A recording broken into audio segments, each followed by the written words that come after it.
नमस्कार, स्वागत है आप सभी का सीएनबीसी आवाज पर। आप देख रहे हैं खिलाड़ी नंबर 1। मैं हूं हर्षिता सावंत। भारतीय बाजारों में इस नए हफ्ते की शुरुआत ऊपरी लेवल से कुछ हल्का सा मुनाफा वसूली का दबाव देखने को मिला है, लेकिन 23,500 के आसपास हम पहुंचे हैं आज कुछ ही देर पहले।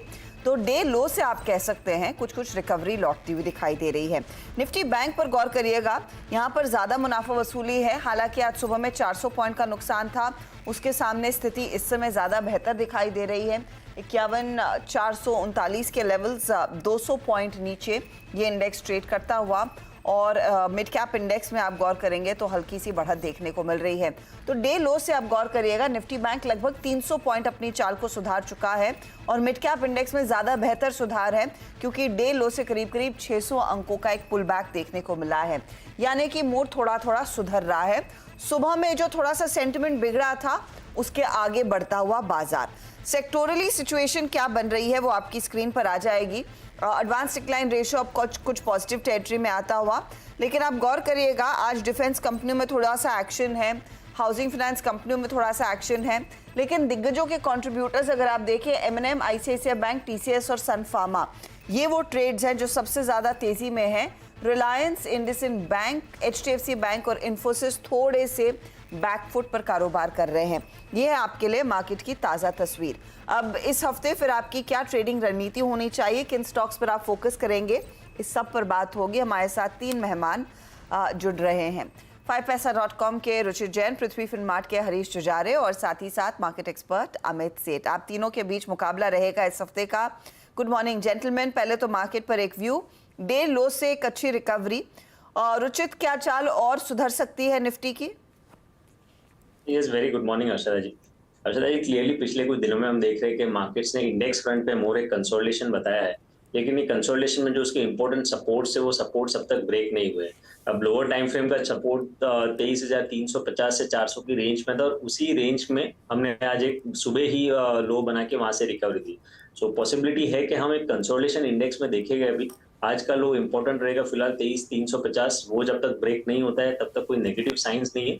हमको स्टॉक स्पेसिफिक ज्यादा आउट परफॉर्मेंस दिखेगा, और इंडेक्स फ्रंट पे 23,350 से लेके 23,530, 550 यही रेंज में आई थिंक थोड़ा कंसोलिडेशन रहेगा। बट बायसनेस क्लियरली पॉजिटिव रहेगा, क्योंकि सपोर्ट्स ब्रेक नहीं हुए, और कोई भी ऐसे इंट्राडे डिप्स आते हैं वहां पे बाइंग अपॉर्चुनिटीज ही ढूंढनी चाहिए। ओके, तो ये फिलहाल आपके लिए एक व्यू निफ्टी पर। निफ्टी बैंक की तस्वीर कैसी उभर कर आ रही है? क्योंकि निफ्टी बैंक में सबसे ज्यादा मूव पिछले हफ्ते देखने को मिला था। वहां पर भी ऊपरी लेवल से कुछ करेक्शन आया है, लेकिन पिछला हफ्ता जहां पर नए हाईस के नाम था, अमित, इस हफ्ते क्या वो तेजी लौट सकती है? जी good morning Harshita ma'am. Ma'am, between the two index अगर हम देखें, निफ्टी और बैंक निफ्टी में एक हम टायर्ड कंसोलिडेशन देख रहे हैं। पिछले 8-9 दिनों से निफ्टी हायर लेवल्स पे सस्टेन नहीं करता, ऑलमोस्ट डेज लो पे। ऑल्दो ये बात सही है कि इंपॉर्टेंट सपोर्ट निफ्टी ने ब्रेक नहीं किए हैं, लेकिन it is in sideways consolidation mode. उसके नजर में अगर हम बैंक निफ्टी को देखें तो बैंक निफ्टी का स्ट्रक्चर ज्यादा पॉजिटिव है। यहाँ पे एक अप स्लोपिंग ट्रेंडलाइन का ब्रेकआउट है। डेफिनेटली थोड़ा सा पुल बैक मोड में है, लेकिन मुझे लगता है 50,800, 51,000 is a good support for bank Nifty. वहां पे है तो रिस्क रिवॉर्ड फेवरेबल बनता है, और जिस हिसाब से ICICI बैंक, एक्सिस बैंक और प्राइवेट बैंक्स में जिस हिसाब से हमने डिलीवरी देखी है, तो आई थिंक एक बेटर रणनीति निफ्टी बैंक में रहेगी। कोई पोजिशनली एक डिप मिले टुवर्ड्स 51,000, तो that would be a good opportunity to get into it positionally. Okay, तो ये निफ्टी बैंक शायद एक ज्यादा बेहतर ट्रेड रहेगा निफ्टी के सामने। हरीश, मिड कैप्स में हम देख रहे हैं डे लो से एक बहुत स्ट्रॉन्ग रिकवरी, और आज सुबह में डर यही था कि क्या मिड कैप, जहां पर क्वांट का अच्छा खासा एक्सपोजर है अपने म्यूचुअल फंड्स में, उसका एक सेंटिमेंटल इम्पैक्ट, उससे बाजार उभरता हुआ दिखाई दे रहा है। कॉन्फिडेंस लौट रहा है क्या?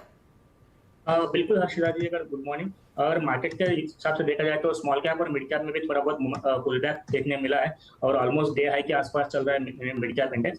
तो मुझे लग रहा है कि जिस तरीके से मॉर्निंग थोड़ा बहुत सेल ऑफ देखने मिला था, वो कहीं ना कहीं ये हो चुका है, और मुझे लग रहा है कि अभी तक कोई ऐसा कोई ट्रिगर नहीं है कि सपोर्ट्स ब्रेक किया हुआ है। तो मुझे लग रहा है कि कंटिन्यूएशन ही रहेगा जो भी अभी तक आगे भी। ओके, तो अब स्टॉक्स पर आते हैं। फिलहाल टर्न अराउंड देखने को मिल रहा है डे लो से बाजार में। हरीश, आपका ओपनिंग ट्रेड क्या रहेगा? अच्छा जी, मेरा ओपनिंग ट्रेड रहेगा BDL, भारत डायनामिक्स लिमिटेड, और मुझे करंट लेवल से बाय करने की राय है। मेरा टारगेट रहेगा 1700 का ऊपर के ओर, और स्टॉप लॉस रहेगा 1495 का। 1495 के स्टॉप लॉस के साथ भारत डायनामिक्स में तेजी का ट्रेड 1700 वैसे आपके लिए टारगेट का काम करेगा। यहाँ पर एक खरीदारी का अच्छा मौका बन रहा है। अमित, आपका ओपनिंग ट्रेड? जी मैम, मैं मिड कैप आईटी के साथ जाना चाहूंगा। मुझे बिरला सॉफ्ट का स्ट्रक्चर काफी पॉजिटिव लग रहा है, जिस हिसाब से स्टॉक पिछले कुछ दिनों से कंसोलिडेट कर रहा है और आज के सत्र में जब से ओपन इंटरेस्ट इसमें 700 की कॉल में अनवाइंड हो रहा है। 696 का लगभग प्राइस है। स्टॉप लॉस रखेंगे 680 का और मेरे टारगेट्स रहेंगे 730 रुपीज के बिरला सॉफ्ट में। 730 की तरफ बिरला सॉफ्ट बढ़ता हुआ दिखाई देगा। ये एक बाय साइड का ट्रेड आपके लिए इस समय अमित ने आइडेंटिफाई किया है। रुचित, आप किस ट्रेड के साथ पारी की शुरुआत करेंगे? मैं शुरुआत एमआरपीएल में बाइंग खरीदारी करने की सलाह से शुरुआत करूंगा। 218.50 के आसपास अब स्टॉक ट्रेड कर रहा है। सो इंटरेस्टिंगली पिछले कुछ दिनों से कंसोलिडेशन है, बट ये कंसोलिडेशन में अपने 89 ईएमए पे अच्छा सपोर्ट ले रहा है। आज इंटरेस्टिंग चीज ये देखी कि फ्राइडे का अगर आप देखें तो पूरे दिन का वॉल्यूम लगभग 25 लाख शेयर्स के आसपास एनएसई में था और आज मॉर्निंग में ही अब तक का वॉल्यूम सुबह सुबह 33 लाख 34 लाख के रेंज में हो गया है। तो जो फ्राइडे के पूरे दिन का वॉल्यूम था वो ऑलरेडी सरपास हो गया है। सो मेरे हिसाब से अच्छा प्राइस वॉल्यूम एक्शन है। करंट लेवल्स पे 210 के स्टॉप लॉस से खरीदारी की सलाह है, 234 के अराउंड के टारगेट्स के लिए। ओके, 234 की तरफ बढ़ता हुआ ये काउंटर दिखाई देगा। एमआरपीएल बाई साइड का ट्रेड है। 3.25% के गेन्स इस समय देखने को मिल रहे हैं। 210 का स्टॉप लॉस लगाइएगा। रुचित, लगे हाथ दूसरा ट्रेड भी दे दीजिए। जी, मेरा दूसरा ट्रेड बजाज होल्डिंग्स में रहेगा खरीदारी की सलाह। सो आज इनफेक्ट सभी होल्डिंग्स कंपनी में देखे तो काफी अच्छा प्राइस वॉल्यूम एक्शन हुआ है और बजाज होल्डिंग्स ने अपना कंसोलिडेशन का ब्रेकआउट आज के सेशन में दिया है। तो करंटली 8770 के आसपास लग रहा है कि ये स्टॉक में अपमूव का रिजम्पशन हुआ है। तो करंट लेवल्स पे स्टॉक में 8790 के स्टॉप लॉस 8490 के स्टॉप लॉस से खरीदारी करे, 9320 के अराउंड के टारगेट्स के लिए। के लिए एक मौका बजाज होल्डिंग्स में। इसकी बात कम होती है लेकिन जब ये चलता है तो जोर दिखाता है। 8490 का स्टॉप लॉस रहेगा और 9320 का यहाँ पर टारगेट रहेगा। हरीश, बीडीएल आपने जोड़ा, अगला ट्रेड क्या है इसके साथ? अर्शिता जी, मेरा नेक्स्ट रहेगा एमएमटीसी में। एक लंबा कंसोलिडेशन के बाद पिछले हफ्ते में ब्रेकआउट दिया था और आज 3 दिनों में कंसोलिडेट थोड़ा बहुत प्रॉफिट बुकिंग देखने मिली थी। आज फिर से एक बार मोमेंटम बिल्टअप हो रहा है और वॉल्यूम के साथ बाइंग आ रही है लग रहा है। तो मुझे लग रहा है करंट लेवल से बाय करना चाहिए एमएमटीसी और टारगेट रहेगा 92 का और स्टॉप लॉस 80 का। 80 का स्टॉप लॉस, 92 का टारगेट। अमित, बिरला सॉफ्ट इसके साथ क्या जोड़ रहे हैं? जी मैम, मेरा नेक्स्ट स्टॉक रहेगा बीईएमएल। बीईएमएल का लगभग 4620 का प्राइस चल रहा है। स्टॉक ने एक अच्छा बेस बनाया है। 3-4 दिन पहले इसमें शार्प रनअप देखा था और ये पुल बैक टुवर्ड्स 10 और 20 डेमा के बाद आज में एक वापस अपटिक देख रहे हैं इसमें। वॉल्यूम्स इसके ऑलरेडी पिछले 2 दिनों को वॉल्यूम्स को क्रॉस कर चुका है। अभी सत्र खत्म भी नहीं हुआ है, तो इसे बाय करें। स्टॉप लॉस रहेगा 4450 का और टारगेट्स रहेंगे 5000 रुपीज के बीईएमएल में। 1000 की तरफ बीईएमएल बढ़ता हुआ दिखाई दे रहा है। 4450 का स्टॉप लॉस लगाइए। स्टॉक वैसे आज करीब 6% की तेजी दिखा रहा है। अच्छा, बाय द वे, निफ्टी अब पॉजिटिव टेरिटरी में आ चुका है। जो हम रिकवरी की बात कर रहे थे 7 पॉइंट ही सही, लेकिन अब ये कुछ तेजी में और 92 अंकों का इजाफा मिड कैप इंडेक्स दिखा रहा है। निफ्टी बैंक में जोरदार रिकवरी अब स्क्रीन पर आती हुई। अब सिर्फ 100 पॉइंट का ही नुकसान बचा है। कुछ और स्टॉक्स हमारे जानकारों की तरफ से आएंगे, लेकिन फोकस अब कॉर्पोरेट स्कैन पर। JSW एनर्जी का मैनेजमेंट हमारे साथ है। कंपनी की सब्सिडरी JSW न्यू एनर्जी को दरअसल सोलर एनर्जी कॉर्पोरेशन से 300 मेगावाट का ऑर्डर मिला है। कंपनी की फिर ऑर्डर बुक कहाँ पर खड़ी है? FY25 के लिए क्या ग्रोथ के प्लान्स रहेंगे? हाल ही में ग्रीन हाइड्रोजन और बैटरी स्टोरेज वाली कैपेसिटीज पर भी काम कंपनी ने शुरू किया है। सब पर बात करेंगे। मेरे साथ जुड़ रहे हैं कंपनी के जॉइंट एमडी और सीईओ शरद महेंद्र। शरद जी, स्वागत है आपका CNBC आवाज पर। जो ताज़ा खबर है उसी पर मैं आपसे पहले राय लेना चाहूँगी। ये जो न्यू एनर्जी के हाथ ये ऑर्डर लगा है 300 मेगावाट का, अगर उसकी टाइमलाइन बता सके, कब तक काम करना है पूरा, और साथ ही साथ कैपेसिटी इस समय न्यू की किन लेवल्स पर है? नमस्कार हर्षिता, गुड मॉर्निंग। ये जो अभी हमको ये 300 मेगावाट का ये हाइब्रिड का लेटर ऑफ अवार्ड हमको मिला है, ये हमारा पहला कंपनी के लिए एक पहला हाइब्रिड LOA है और इसका ये एक बहुत ही यूनिक हाइब्रिड है विंड और सोलर का। एक लार्जर टाइम के लिए, टेन्योर के लिए ग्रीन एनर्जी हम सप्लाई बायर को देंगे। इसके लिए हमारा PPA अभी साइन होगा। पहला स्टेज है, ये लेटर ऑफ अवार्ड हमको मिला है और ये PPA साइन होने के 2 साल के अंदर हमको इस प्रोजेक्ट को कमीशन करना है, जिसके लिए हम पूरी तरह से तैयार हैं। और ये एक ऐसा अच्छा अट्रैक्टिव प्राइस पे है for both buyer and seller, और ये एक यूनिक सोल्यूशन है हाइब्रिड एनर्जी का, जैसा हमने कहा है। और ये हमारा पहला स्टेप है towards moving to a solution provider. हम जेएसडब्ल्यू एनर्जी को मैं नरेंद्र दामोदर दास मोदी,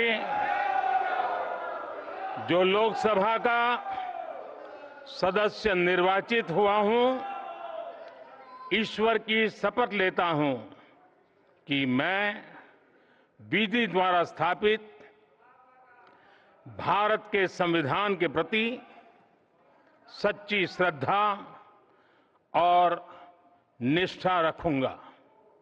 मैं भारत की प्रभुता और अखंडता अक्षुण्ण रखूंगा तथा जिस पद को मैं ग्रहण करने वाला हूं उसके कर्तव्यों का श्रद्धापूर्वक निर्वहन करूंगा।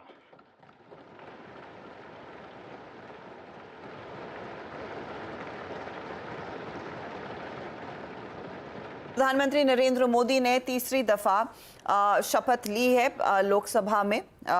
ये तीसरा कार्यकाल पीएम मोदी का भारत में शुरू होता हुआ दिखाई देगा। ऑफ कोर्स आज से वो 18वीं लोकसभा भी शुरू हो चुकी है, वहां से कुछ बड़े पॉइंट्स आएंगे। इंपॉर्टेंट सत्र है क्योंकि आगे बजट भी पेश होने वाला है, इस पर हमारी नजरें रहेंगी।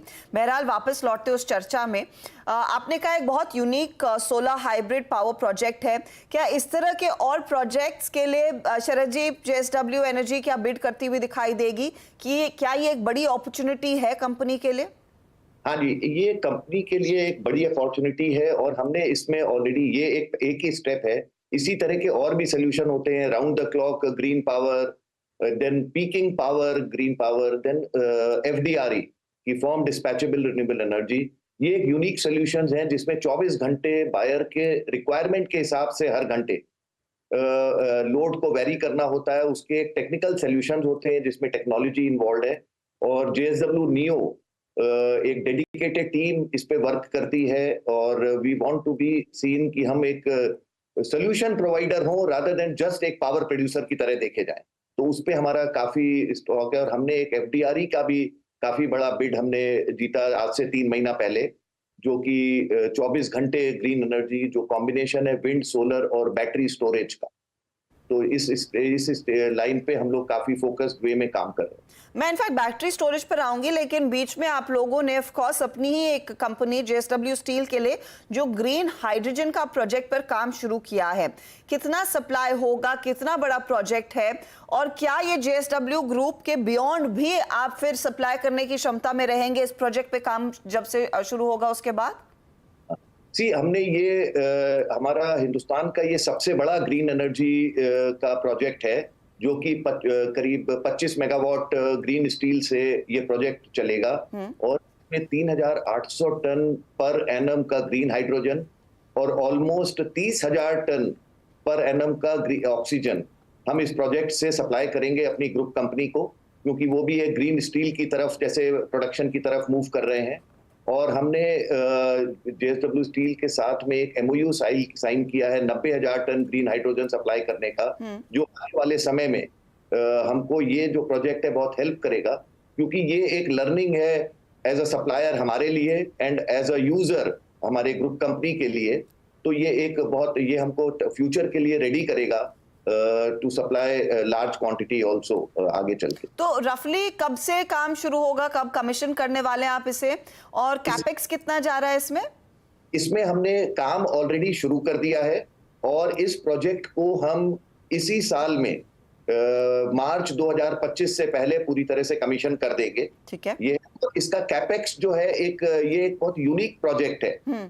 हम लोग बात करें, आजकल बोला जाता है कि ग्रीन हाइड्रोजन की कॉस्टिंग ज्यादा है एंड ऑल, बट ये प्रोजेक्ट ऐसा है जो कोलोकेटेड है, जहां पे हमारा जेएसडब्ल्यू स्टील का प्लांट है जो यूजर है, वहीं पे ही हमारा ये जेएसडब्ल्यू नियो का ये प्लांट भी लग रहा है जी। और इसमें स्टोरेज एक बहुत बड़ा कॉस्ट होता है, जो इसमें स्टोरेज नहीं है, लाइव फीड है थ्रू द पाइपलाइन। तो उसकी वजह से इसका एक जो कैपेक्स है बहुत ऑप्टिमम कैपेक्स है, जो कि डिसेंट रिटर्न्स देगा बोथ JSW एनर्जी। तो यहाँ पर ग्रीन ऑक्सीजन भी आप सप्लाई करेंगे, which I am assuming is a by product जब आप ग्रीन हाइड्रोजन बनाते हैं, करेक्ट? वो भी क्या JSW स्टील के कैप्टिव यूज के लिए है या फिर आप वो खुले मार्केट में बेच पाएंगे? ये कैप्टिव यूज के लिए ही है, कैप्टिव यूज के लिए। ओके। और जैसा आपने बोला था, आगे चल के इस प्रोजेक्ट से, जो कि कंट्री का लार्जेस्ट प्रोजेक्ट है, अभी हमको जो लर्निंग, जो सीख मिलेगा, वो हमको एनेबल करेगा कि एज एंड व्हेन हमको डिजायर्ड रिटर्न्स मिल रहे हैं बाहर सेल करने के लिए, उसके लिए भी हम रेडी रहेंगे आगे के लिए। ओके, तो फिर मैं अंदाजा लगा रही हूँ फिर आप लोग कुछ बाहर की पार्टी से बातचीत कर भी रहे होंगे। अभी बिल्कुल बातचीत चल रही है, नॉट ओनली ग्रीन हाइड्रोजन के लिए बट डेरिवेटिव्स के लिए भी। अगर हम देखें green ethanol, green methanol, all those things, तो ग्रीन अमोनिया, काफी जगह बात चल रही है। एज एंड व्हेन हमको बायर्स मिलते हैं जो लॉन्ग टर्म में या मीडियम टर्म में हमारे साथ PPA करने के लिए रेडी हैं, तो हम भी उसके लिए रेडी रहेंगे इन्वेस्टमेंट के लिए।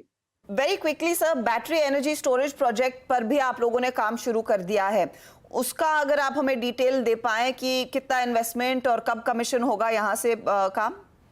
ये ऑलरेडी हमने इस पे काम शुरू कर दिया है और ये एशिया का largest battery energy storage project है और वर्ल्ड में भी ये among one of the largest projects है, सिंगल लोकेशन, जो हमने स्टेट ऑफ राजस्थान में ऑलरेडी इस प्रोजेक्ट पे काम शुरू कर दिया है। ये 1 गीगावाट आवर का प्रोजेक्ट है और ये हमारा हम उम्मीद कर रहे हैं कि ये डेफिनेटली जून 2025 से पहले ये प्रोजेक्ट भी पूरा कमीशन हो जाएगा। सर, इस समय भारत में क्योंकि ऑफ कोर्स मॉनसून की शुरुआत हो चुकी है, लेकिन नॉर्थ इंडिया में अभी भी काफी ज्यादा गर्मी है, तो पीक डिमांड की स्थिति कैसी दिख रही है और कितना एक्टिवली सप्लाई होता दिखाई दे रहा है, अगर उसका एक अंदाजा हमें दे सके, क्योंकि सरकार ने यह भी कहा था कि जिसके पास भी सरप्लस है वो खुले तौर पर एक्सचेंजेस पर आके बेचे ताकि देश में बिजली की कमी ना हो।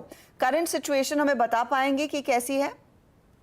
आई थिंक ये बहुत ही इम्पोर्टेंट क्वेश्चन है अर्चिता। इनफैक्ट गवर्नमेंट ने आज से कुछ महीना पहले ये मस्ट कर दिया था कि even imported coal based plants भी और सारे प्लांट्स पूरी तरह से रन करेंगे और उसमें काफी हद तक सक्सेस मिला है। अभी तक अगर हम देखें अप्रैल से अभी लास्ट नंबर 18 जून तक का है, डिमांड ग्रोथ है 11.5% की, जो कि एक बहुत ही सब्सटेंशियल डिमांड ग्रोथ है, जो कि उम्मीद से सब लोग जो उम्मीद कर रहे थे उससे भी ज्यादा डिमांड ग्रोथ हुई है। और सप्लाई पोजीशन बहुत अच्छी रही है इस समय पे। कोल स्टॉक्स एंड ये सारे प्लांट्स में बहुत अच्छे रहे हैं और इस बार हाइड्रो पावर का भी जनरेशन लास्ट ईयर हमने देखा था कि कम था पहले क्वार्टर में, उसमें भी काफी ज्यादा इंक्रीज हुआ है। तो इन सब को देखते हुए डिमांड जो 11.5% की डिमांड ग्रोथ होने के बाद में भी पावर सप्लाई की सिचुएशन बहुत अच्छी कंपैरेटिवली रही है और पीक डिमांड हमने देखा कि 250 गीगावाट ऑलरेडी टच कर गई है इस साल में। तो इन सब को देखते हुए और पीक डिमांड का वेरिएशन जिस तरह से ग्रोथ हो रही है, उसमें जो अभी हम बात कर रहे थे कि थर्मल, विंड, सोलर के साथ में स्टोरेज एनर्जी स्टोरेज आने वाले समय में वो एक बहुत ही इंपॉर्टेंट रोल प्ले करेगा। जी हाँ, और उस पर आपसे आगे बातचीत भी हम करते रहेंगे। शरद जी, बहुत बहुत शुक्रिया and good luck for these new initiatives. शुक्रिया हमारे लिए समय निकालने के लिए। Thank you. तो JSW एनर्जी के जॉइंट MD और CEO शरद महेंद्र कहते हुए कि देखिए, एक तो पीक डिमांड जो थी अब की बारी वो हिट हो चुकी है करीब 250 गीगावाट, लेकिन उस डिमांड के सामने पर्याप्त सप्लाई भी आई है, तो ऐसी स्थिति बिल्कुल नहीं उभर कर आई है इस समय में कि बिजली की किसी तरह की कमी हो। JSW ग्रुप कई सारे हाइब्रिड प्रोजेक्ट्स और ग्रीन हाइड्रोजन प्रोजेक्ट्स में इन्वेस्ट भी कर रहा है। लेंगे एक ब्रेक के बाद एक ट्रेड हमारे जानकार देंगे। इस बीच मार्केट में एक अच्छा खासा रुझान तेजी का बनता हुआ, उस पर भी नजरें होंगी। एक ट्रेड हमारे जानकार और जोड़ेंगे अपने पोर्टफोलियो को इस समय के लिए पूरा करने के लिए। अमित बताइए, बिरला सॉफ्ट BEML तीसरा ट्रेड क्या है? जी मैम, तीसरा ट्रेड रहेगा मेरा बेयर क्रॉप साइंस। अगर इसका चार्ट देखिए, वीकली में कपल हैंडल और ऑलमोस्ट 4 ईयर के बेस का एक ब्रेकआउट अच्छे वॉल्यूम से रजिस्टर किया था। आज के सत्र में स्टॉक जरूर एक रेस्ट ले रहा है, थोड़ा सा नीचे है, that is quite normal after such a big breakout. तो अपॉर्चुनिटी को मैं लेना चाहता हूँ। 6100 का स्टॉप लॉस रहेगा और टारगेट्स रहेंगे लगभग 6800 के। 6800 के टारगेट के लिए तेजी, 6100 आपके लिए स्टॉप लॉस का काम करेगा बेयर क्रॉप पर तेजी का ट्रेड। हरीश, BDL, MMTC आप भी इनफैक्ट PSUs पर फोकस कर रहे हैं, तीसरा ट्रेड क्या है?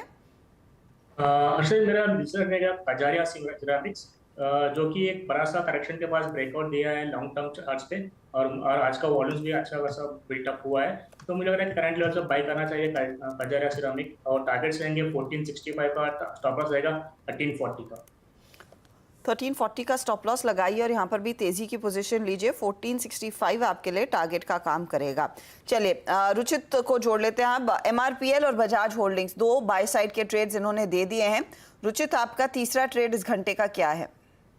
तीसरी पे एफएल इंडिया में खरीदारी की सलाह रहेगी। हालांकि मैं यहाँ पे थोड़ा सा प्रीएम्प्ट कर रहा हूँ, ये ब्रेकआउट के वर्ज पर है, बट जैसे वॉल्यूम्स हमने फ्राइडे को देखे थे और आज की ट्रेडिंग सेशन में वॉल्यूम्स जैसे हो रहे हैं, सो इसीलिए लग रहा है कि यहाँ पे ये ब्रेकआउट आना चाहिए। सो थोड़ा प्रीएम्प्टिव ट्रेड है। करंट लेवल्स पे इसको बाइंग कर सकते हैं 1315 के आसपास, 1250 के स्टॉप लॉस रख के 1440 के अराउंड का मूव ये स्टॉक में रह सकता है।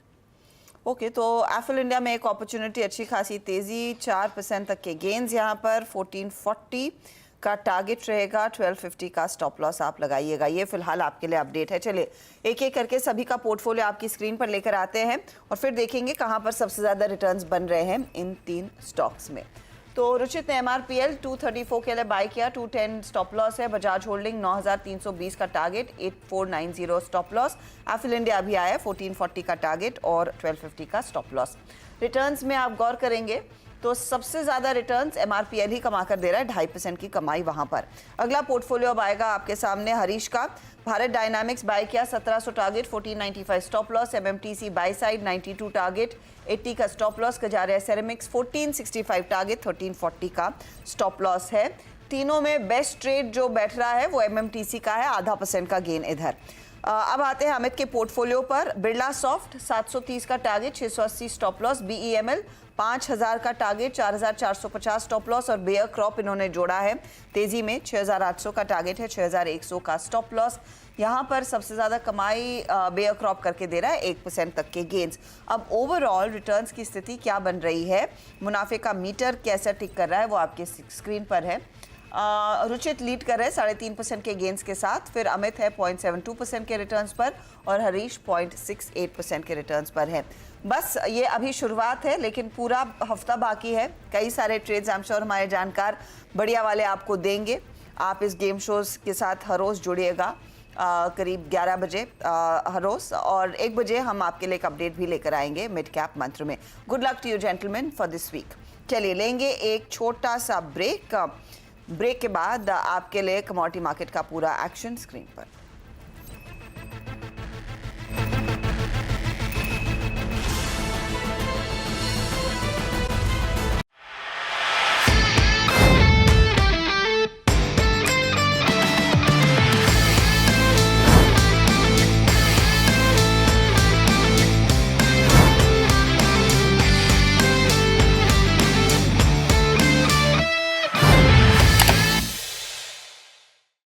बता दें कि मनी कंट्रोल पर दिए गए विचार एक्सपर्ट्स के अपने निजी विचार होते हैं। वेबसाइट या मैनेजमेंट इसके लिए उत्तरदायी नहीं है। यूजर्स को मनी कंट्रोल की सलाह है कि कोई भी निवेश निर्णय लेने से पहले सर्टिफाइड एक्सपर्ट की सलाह लें।